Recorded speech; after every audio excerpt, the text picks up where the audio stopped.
Kur un kad radusies grilēšana īsti zināms neesot, bet laikā, kad Latvijā beidzot iegriezusies vasara, Ādežu centrā gaisā vijas dūmas, trūkliņas un kārdinoša smarža.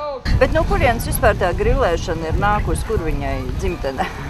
Nu, to man liekas, tas ir tāpatās, kur ir Eiropas centrs, ja tad Eiropas centrs ir visās valstīs, cik Eiropā viņi ir tāpatās ar to grilēšanu, kad, nu, nezinu, tās leģendas, kā tur, ko mēģina stāstīt, ja, kad cilvēki ir tā kā, nu, mēģinājuši to gaļu tā kā uzglabāt, jeb kaltēt, ja, un lai atgaiņātu tās mušas, ja, tad ir kurinājuši ugunskuri, ja, tas atkal savukārt tas dūms devis to garšu. Nu, leģendas daudz un dažādas ir. Mūsdienās dārza svētki un grilēšana it kā ir zināma ikvienam, tomēr garšas kārpiņas sludinošajā festivālā pulcējas tie, kuri uzskata, ka grilēšana ir kas vairāk par vienkāršu gaļas izcepšanu uz uguns. Tas sākās ar to, ka mēs aizbraucām uz Pērnavu, mums uzaicināja igauņu kolēģis, ja, un tad mēs redzējām tos lielos svētkus, kādi tur ir, un viņam jau notiek 16, 17 reizi, ja, un Latvijā nekā tāda nav, un tā ideja arī radās. Pagājušajā gadā sākām mēģināt, ja mums bija pasākumi Kuldīgā, Valmierā, Rakšos, un šogad Rīgā bija tāds pirmais lielākais bija 20. maijā, bija Lucavas salā. Īstenībā Latvijā mēs esam diezgan tādos autiņos, jo tālāk par šašliku mēs neesam tikuši, ja, un par mangālīti, bet tā grilēšanas un barbekju kultūra ir ļoti liela un ļoti plaša. Un mēs mēģinam tos stereotipus laust, ja, mēs mēģinam laust stereotipu par to, ka sezona sākās un sezona beidzās, jo viņi nesākās un nebeidzās, viņi ir visu laiku.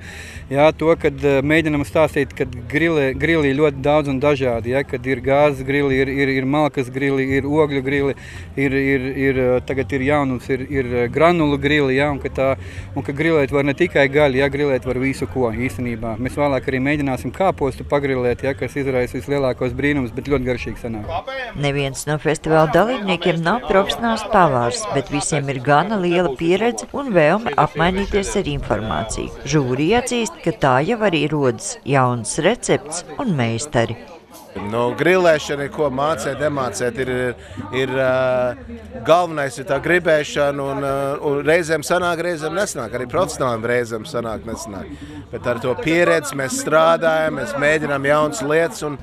Uzdevums visām komandām viens, bet recepte, kā to pagatavot, katram sava.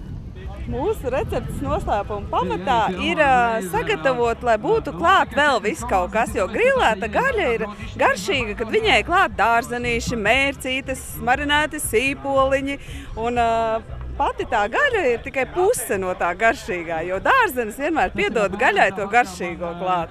Kāda konkurence šodien? Šodien mums ir 4 komandu konkurence. Izskatās, ka tur ir arī profesionāļi, kas ir ar to nodarbojušies. Ir arī cilvēki, kas nav nodarbojušies ar to, tāpat kā mēs. Nu, ceram uz labu iznākumu.